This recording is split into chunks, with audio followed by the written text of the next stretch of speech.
emotion is also a certain vibration, just like sound is vibration. And in old Nordic culture, the idea about sound and the soul is also that it is connected. And so the breath is, for example, called the und, and is an extension of your soul. And therefore, if we sing with our emotions and sort of vocalize our soul, then of course we can relate a little bit deeper to each other.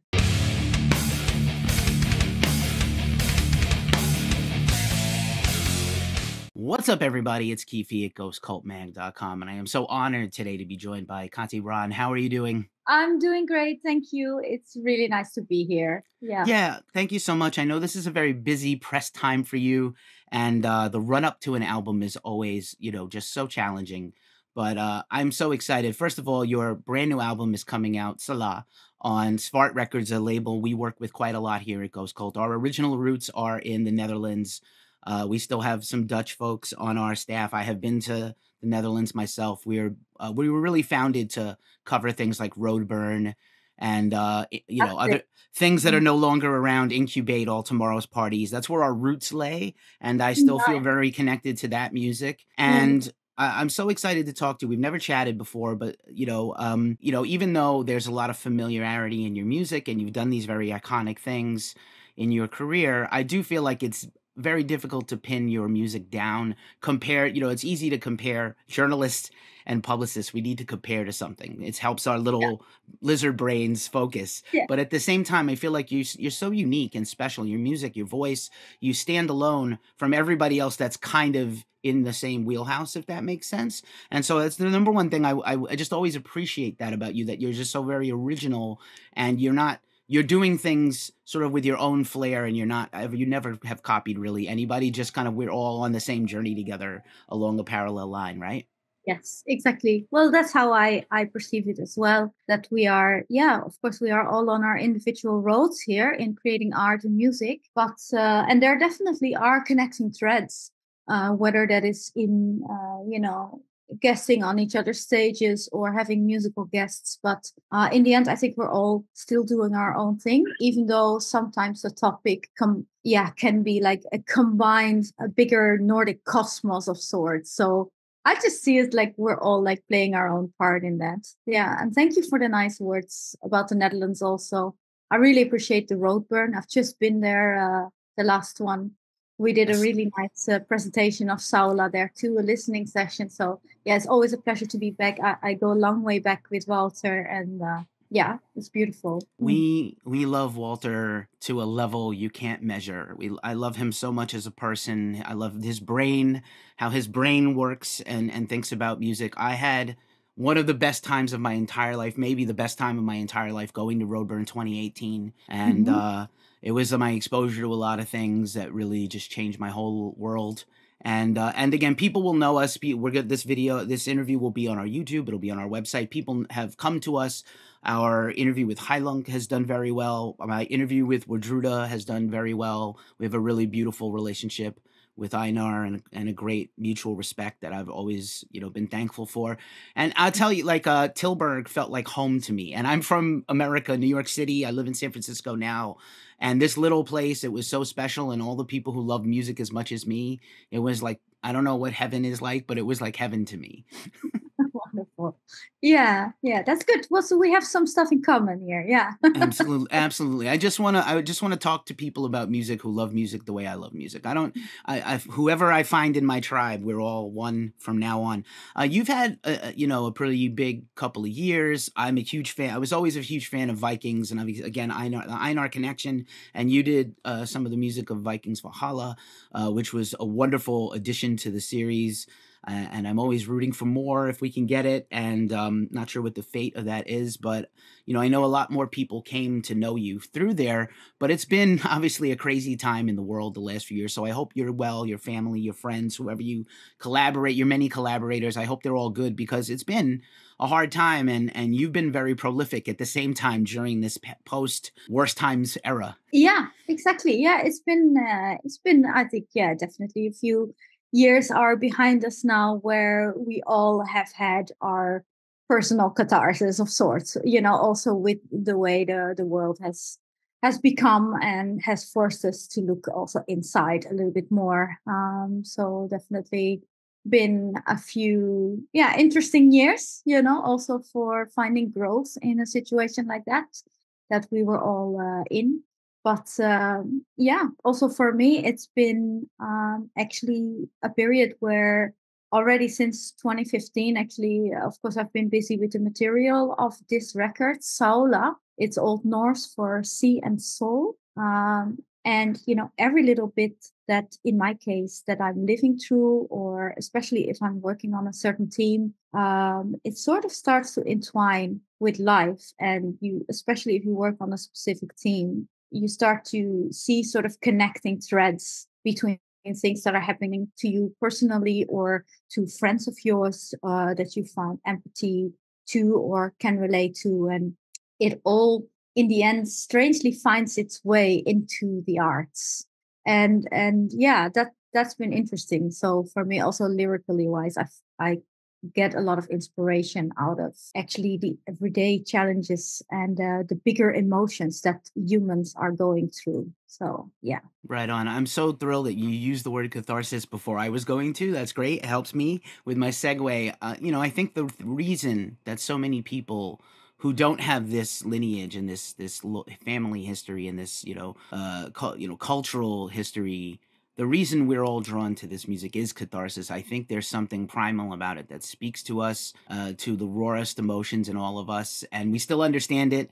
One of my favorite bands of all time is Suspiria. I don't know Icelandic. Someday I will learn it, I promise. Adi, I promise someday I'm going to learn the lyrics. But I love the music so much. It touches me so deeply, and I feel like it's the same thing with your music, that I think it affects so heavily, because I think even if you don't understand some of the basis for things, I know, again, from talking to Einar, a lot of Old Norse has double meanings in the words. They can mean multiple things. And I think that's very relatable for an average person who doesn't maybe not have the language facility, but we have the feelings. And it's very modernist to say, like, I don't feel my feelings and I'm not going to cave into my feelings, but especially, unfortunately, very privileged men in my country, and elsewhere. But like, I feel like we need more of our feelings right now. And as the world becomes a little darker and less kind, we need our feelings and we need to feel them, and we need to understand ourselves a little bit better as we go forward. Yeah, I think so. I also feel that we should understand ourselves and our feelings a little bit better.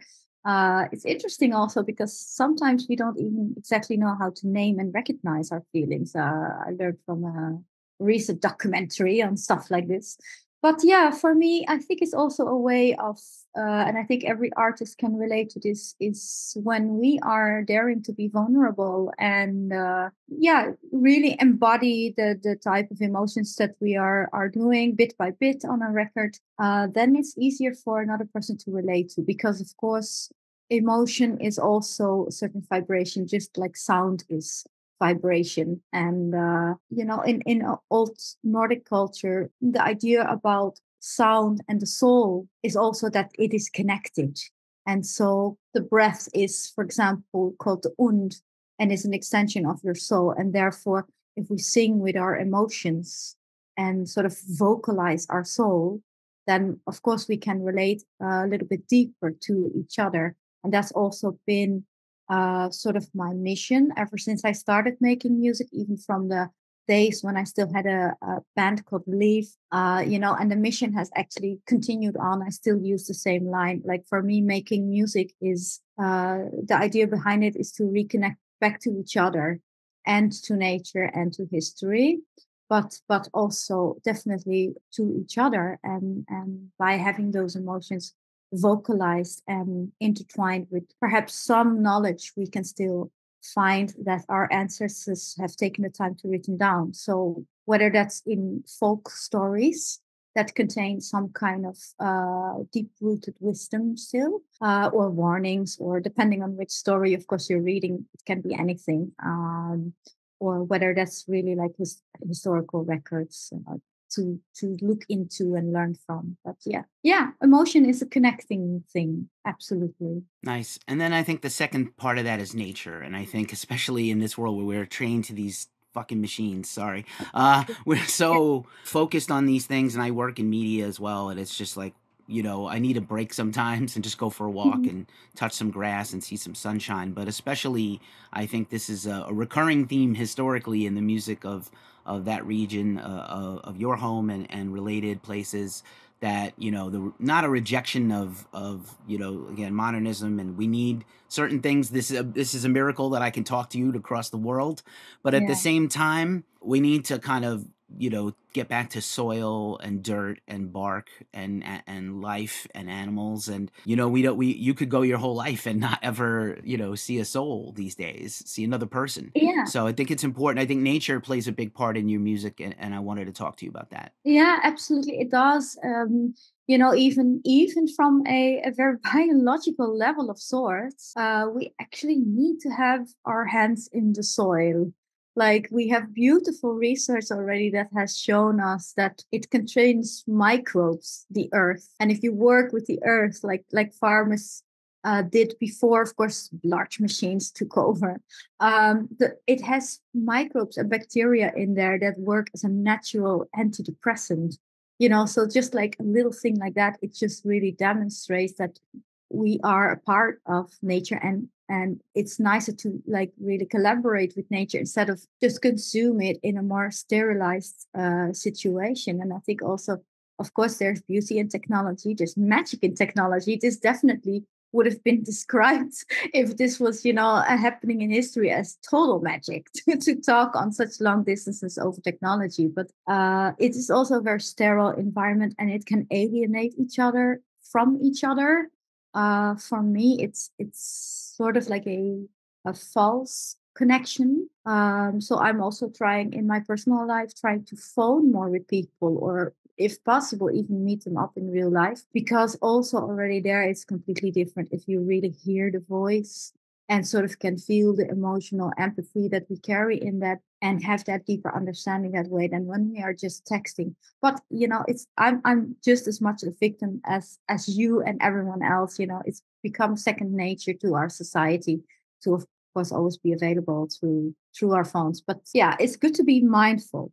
And also in the music, of course, it's not per se laid on that thick. I'm not singing about put your hands in the soil because it's good for microbes, but I do use metaphors. And yeah, it is sort of the basis of the worldview that we embrace and try to embody through this record as well. Right on. And if you can't go to nature and you can't go to the ocean and you can't take a hike, get some plants. Pet a dog or a cat. Buy a pet, and Yeah, be closer to nature that way. yeah. Just one more question, specific to the music before we go into a little track by track. You work with so many wonderful collaborators in your career, and this album is full of, like yourself, legend status people. When you write, are you writing with others in mind, or are you like, oh, this song would be perfect for Gal, or this song would be perfect for so and so, or do you just kind of make the music collaboratively, and then it just wherever it develops, it goes? It's very rare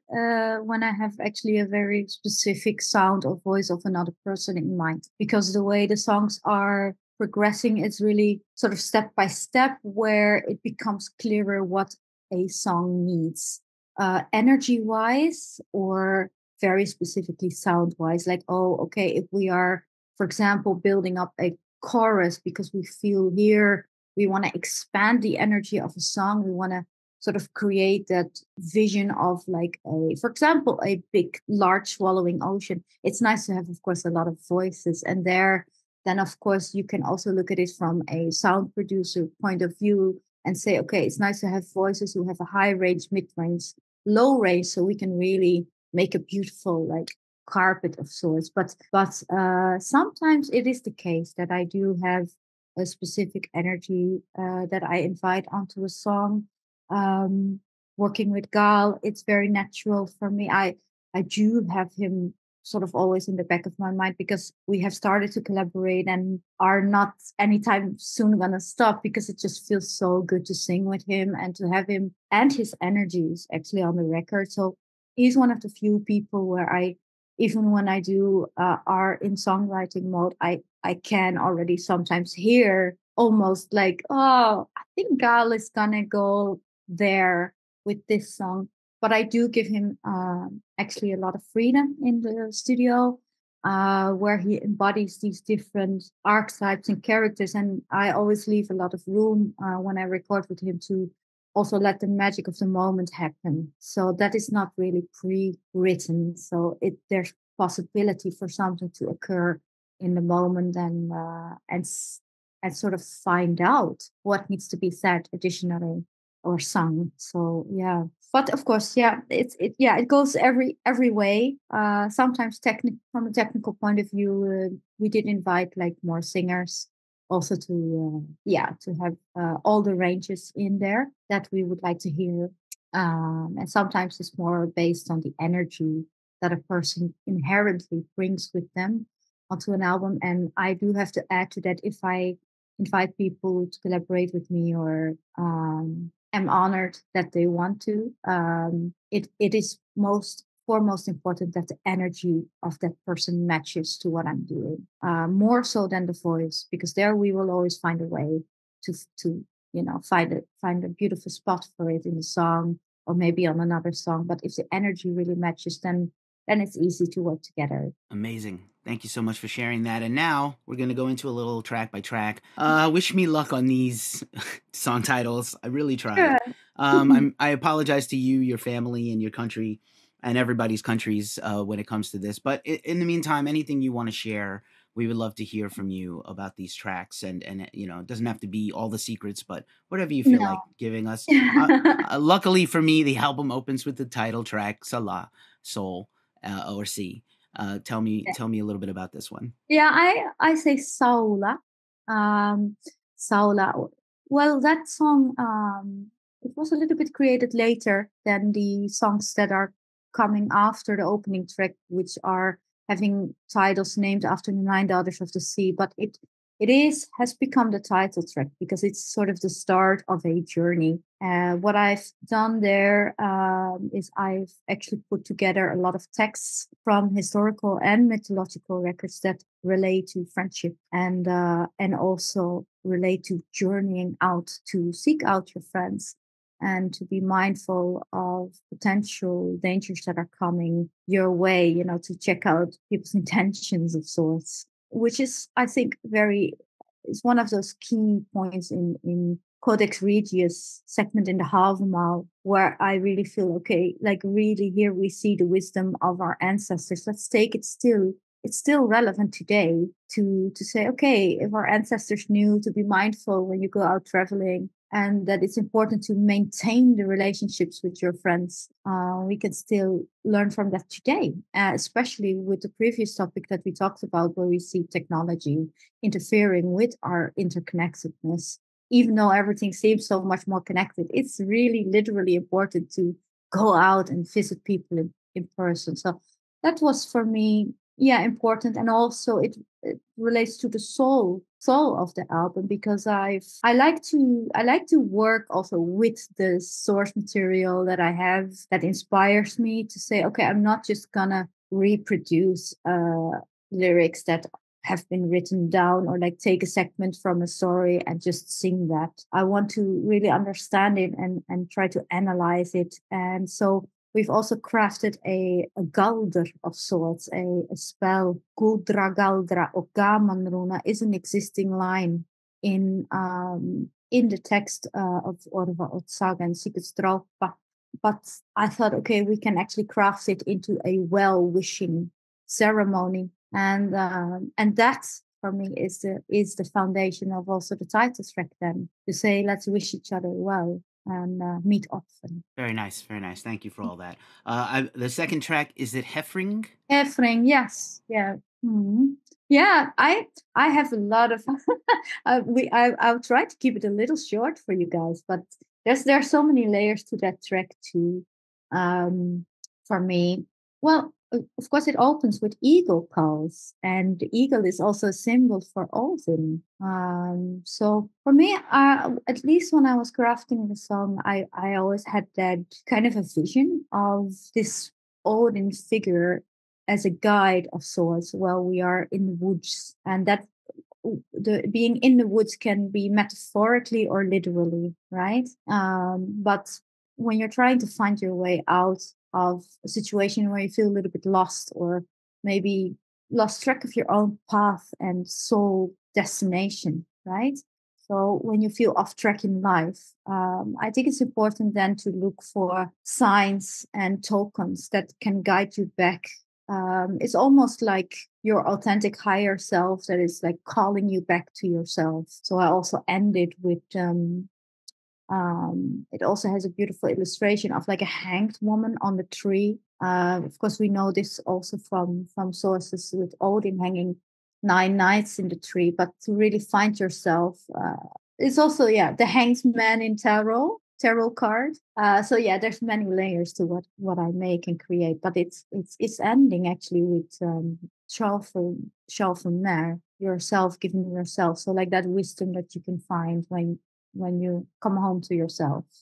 It also reminded me of American history with witch trials. So hanged witches as well as a thing. Just kind of a little relation there, not technically related, but kind of that's what it kind of called back to me. The third track is it Kolga 16? Yeah, exactly. Kolga 16. It's definitely an intense one because it's here we see one of the 9 daughters of Rán, the ocean goddess Rán. It's one of the 9 waves, and I've tied those names myself to weather conditions and to different states of mind of our emotional inner life, because that gave me sort of grip to these themes, because there wasn't really that much source material which really went really deep into the meaning of the names and the characters of these 9 daughters. They were in all the sources we have, they still remain this mystery, the 9 daughters of Rán, the 9 mothers of Heimdall. Who are these figurines? So I've connected them to emotional states and weather conditions in the sea. And so Kolga, for me, that's like the coldest sea. It's like the death sleep, the rigor mortis as well, when death really has sunken in and the body is just ice cold, right? So it's a very emotional song, also lyric wise, and it also I tied it also to women sacrifices, and many women have had in one way or another made sacrifices. If I read a story or a saga, of course, we sometimes don't realize, but of course, I read it through a female lens. So my connection is a little bit more to the female character in these old stories, even if they are maybe not the main protagonist in them. I take sort of stock of what they have done to change the course of fate for these heroes, or things like that. So it's about female sacrifice as well. Amazing. Thank you so much. I definitely need your help with this next one. I tried so hard to get it, but I'll let you. Let me think about the track list again. I think it's Blood Billia that is Yes, I couldn't. Kolga. I couldn't get the second part of the word. Obviously, blood. Everyone Yeah. knows. And one more time. How do you say it? Blood Billia. Okay, I'm The gonna get blood next wave. time I see you or talk to you. I'm gonna know all these things. Sure. Yeah, the blood wave. Yeah, it was added to SÁLA because it had been released earlier, of course, when I made it as a single EP, but it's really part of this album cycle where we go into all the 9 waves. So its roots is of course based on Bloodtukada, one of those 9 daughters again. And the blood wave is it's partly well, there's a lot to it. I'm not going to spoil all the things that are in there, but it I would say it's the awakening of Raun that is happening here, and her voice really coming from the depths. Like you, you really have to search long and deep and hard to still capture a song, and still a sound, a voice that is so lost in history and ancient mythology. So to find her was taking a lot of dedication to it. But it's a beautiful song, and she also calls on all her 9 daughters in this track. So there you can also practice the names of all these ladies Mhm. Educational too. That's good. We learn as we go. I think these next few I have. Drofen or Drifting is next. Yeah, Driven. Yeah, it has a subtitle Drifting because it's. I think it's a track that might be a little heavy for people to listen to actually because we're drifting between hard reality and mythology. So we're going here in like a state of mind where we are drifting between the conscious and subconscious, and I've illustrated that with. MRI sounds from the hospital, and also this sort of guiding forces that can be present, especially when you're going through illness or need to overcome really an ordeal of your loved ones or of yourself. So it's really, yeah, it's a heavy track, short but heavy. Yeah, that's a great description. Stone Pillars is next. Yeah. Uh, Gosh, Tom Pillars also. It's difficult to summarize them in short because I think every song for me, I have put so many layers in there. But Song Pillars, it's connected to the thing, the Icelandic owl thing. Speaking your truth. It's also the first song on the album that's in English. So here we really are laying down our masks because, of course, we do have a little bit of a filter if we sing in an old dead language that few people really understand, less alone people understand multiple meanings of the words indeed, than if you suddenly break it down to English where everybody really can sing and listen along. It's very vulnerable, but it's also really essential to this song to call things out as they were or are, and also to say, yeah, let's go a little bit into these Norns, these three witches. We see them in different sources written down, also even Shakespearean. Oh, that's my cat saying hello. Yeah, like the three witches in Shakespeare, they are everywhere. The three fates, the three Norns. But it has all to do with also feeling like your destiny is on the scales, and so we are ending the track with prophesizing, actually taking on the role of a seer of sorts, and they're also going into old Nordic tradition. Yeah, there's a lot to unpack for everyone. Each can unpack some other layer. Yeah, no worries. And if it's too deep and too detailed, or you just can't reveal it all, I'm certainly happy to hear about the Yeah, collaborators and who else performed on the track with you and what they yeah, brought to it. The next couple of tracks also have subtitle, sort of side titles. Dufa or Sleeping is the next track. yeah, yeah. So it's a little bit also shown in the sleeping subtitle. Um, yeah, I think what is notable here is that it sort of preludes the next one, Unur, Mind Beats, where we really go deep into the dream. But sleeping is another state of mind in between conscious and subconscious, and really, there's a prominent thing opening the track though. It's a swan bone flute, a replica of a historical finding, and for me, it's a really shamanistic moment actually to use also sleep as a form of seeking wisdom. Yeah. I love that these two tracks are kind of the middle point of the album for me, and that they really kind of lift the experience. To me, I'm a full album person. Even if it wasn't this kind of album, I always try to listen to whole albums and not a series of songs. Obviously, the music business makes things singles and things, but normally you want people to intake the whole thing. So I love Una as well because it just seems, yeah, I got that completely. This little journey in the middle of the record is really great. Yeah, Una. Yeah, Una is really it's a dedication. It's a song that is called also the Mind Beach, or like the shore of our dreams. I find it very interesting that also in sleep and in the dream state we can have these moments where we feel we have met someone again.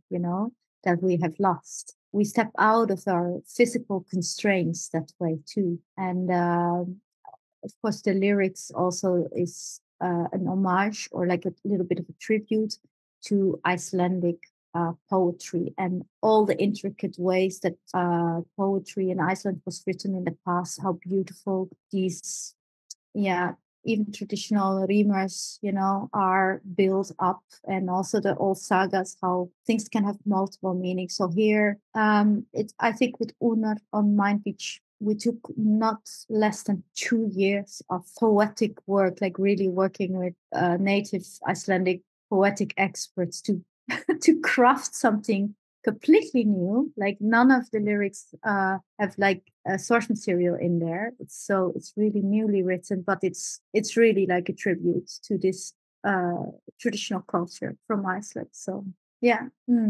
Nicely done. The next track, we're almost there. 9 of 13. Himleva, I believe, is the next one, right? Yeah, Himmingleva. It's another one in English. It's a proper duet song. I think it will surprise a lot of people in that sense, because here it's really like a conversation between a male and a female figure, and I think a lot of people will be able to maybe personally relate to it. The topic of heartbreak and how people in close relationship can both be really stuck in their minds about how to come out of a certain situation or come across an obstacle. So it's really, yeah, it's Himmingleva. It's like the blue washes over you, right? The image I had always with Himmingleva is this very particular type of blue that is in the sky when exactly the night falls in. It's the state between day and night, but for a very short time, especially the more you go up north, it's more visible. There's this really intense blue, and I'm so fascinated by that. It's that whole color was like the foundation of Himmingleva. Yeah. Amazing. As we get down to the end of the album, Hron is 10, the 10th track. Run, yeah, it's Run has had like such a will of its own. Like it's been turning out so beautifully, but it's also one of those songs that really took a long time to shape. But yeah, Run for me, it's about finding strength in yourself and overcoming something that is difficult for all involved. Again, it's very emotional album. There's of course lyric translations in the booklet of the product of my new album, but then also in the translation you can read that there's also this recognition that you're drifting apart from some people.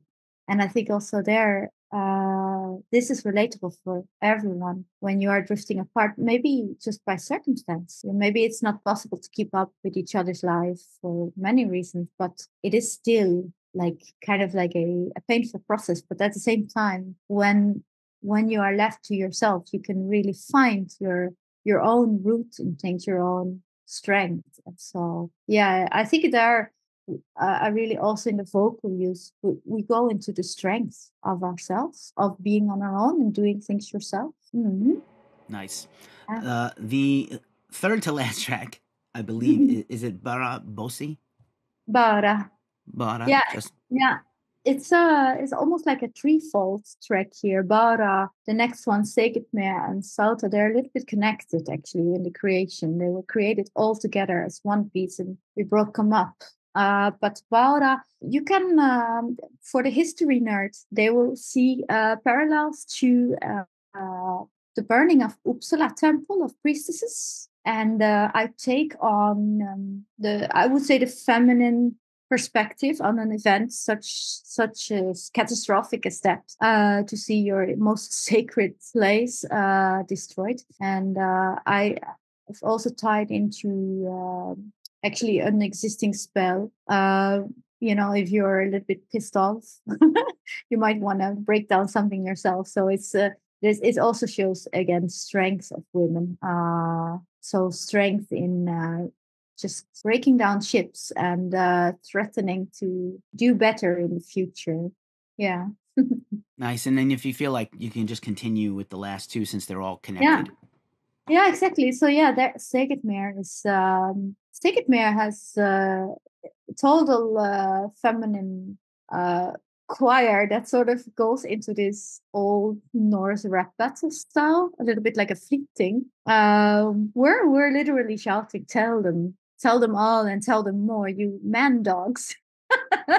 But I haven't written that. This is from historical sources. So it's like, yeah, we're embodying that, a little bit that angry call out, and also calling things out how they are when you consume nature, instead of like honor it. Same with women, like they had a place in culture where they were also revered for their special qualities, their life-giving qualities, their prophetic qualities. Their role was important. They were the key bearers of the household, and I think it's important to just shed light on protecting the sacred, and if you don't, things are crashing down. So, and I go, I finalized the album with Salta. It's like a calling back of your soul, and a thanksgiving of sorts to that what nurtures you to push on through like darker moments in your life, but also darker moments in society, to find peace, after sort of in the aftermath, and also to feel whole again. Yeah, it's that's just like everything I just told you and to your audience. It still only touches the surface. So what I like to do in my work is I leave a whole trail of riddles, and people could, if they want to, go a little bit deeper and find, which sources I used and where I've written myself, and all of that. But overall, the whole album as a whole, it's a journey of soul retrieval, of finding yourself, and standing strong, and also shedding light on this feminine skaldic perspective of source. I felt with all the music we have out there that sort of embraces this whole Nordic cosmos and culture, I felt it was very important to strengthen that feminine role and perspective, and to shed light on that more, because we have a lot of Odin calls and Viking warriors, and and it's great. It's good. It's good to embrace that kind of strength, but there's so much more to it, and so I hope it balances out a little bit more. Like to the beginning of our interview, you spoke about how we all have our role, even though there's different bands and groups out there, and that I sort of as an individual am a little part of that. And so that's what I wanted to do, is to take sort of like a torch in the dark and shed light on this aspect that I feel has a little bit been undershown so far. So SÁLA is a little bit the female answer to a lot. So, in my perspective, it's so needed, because as with all things, the pen holders, the people who documented everything, are often men, and historically have been men, and so sometimes that perspective gets lost. I do find that in the interpreters of this Nordic legacy, if you will, this lore, we do get a fuller perspective than maybe other cultures. Not to compare one to another, but I do love that these last three songs do make up a beautiful bookend to SÁLA. What a really great, again, one repeat listens, that ending is so satisfying. It's like 13 minutes between the three tracks, and I feel like it completes it in a really beautiful way. Thank you so much. Yeah, I really enjoyed making this journey onto sound. Yeah. Mm-hmm. Thank you so much for unpacking all this. You have been amazing. I usually end these interviews with a wild card question. I make one for every artist. They're usually a little bit different for every single person. And just since you make this really compelling, intense music that requires attention, what music do you listen to for enjoyment and relaxation? I listen to so many different things that it might shock people. But I actually, if you are like me, I'm more like a music producer now. I'm doing a lot of that. Music isn't necessarily relaxing us anymore. I have to say that changed a little through the years, but I still, things I listen to are so different, like Steindor Andersen, or like really old traditional stuff. Of course, I love that, but I can really enjoy Massive Attack or Clan or Depeche Mode, that kind of stuff, a little bit more dark, Dune. melancholic, gothic stuff. Even like I've seen on the Roadburn, I've seen Health play live. Oh my god, this is fantastic to me. Or like Cetra, like that kind of stuff. So it's very different. And maybe that's also necessary for me so that I can sort of disconnect it to what I do work wise myself. And because it's so different, or different genre, then I can really relax to it or dance to it, whatever the occasion is. So, yeah. Amazing. Health is amazing. Also, I just saw them live here in San Francisco. I interviewed Jake a few months ago, and Wow. they are so good live. I'm jealous of how good they are live. Like I played music for a long time. I was like, I was never this. They're so good They're as amazing. a in person. Like I think even better than the albums. What they translate across the stage is great. Kati Rán, you are wonderful. Thank you so much for spending this time today with us. We have a coverage of Roadburn coming. I'm sure you're included, and we'll share that next week. But this has been just amazing for me personally to chat with you. Thank you so much. A dream come true. Please, everybody, get SÁLA coming out on Spart Records May 24th. And just once again, thank you from the bottom of my heart. Thank you. It's been a pleasure to be here. All right. See you. See you soon. Bye.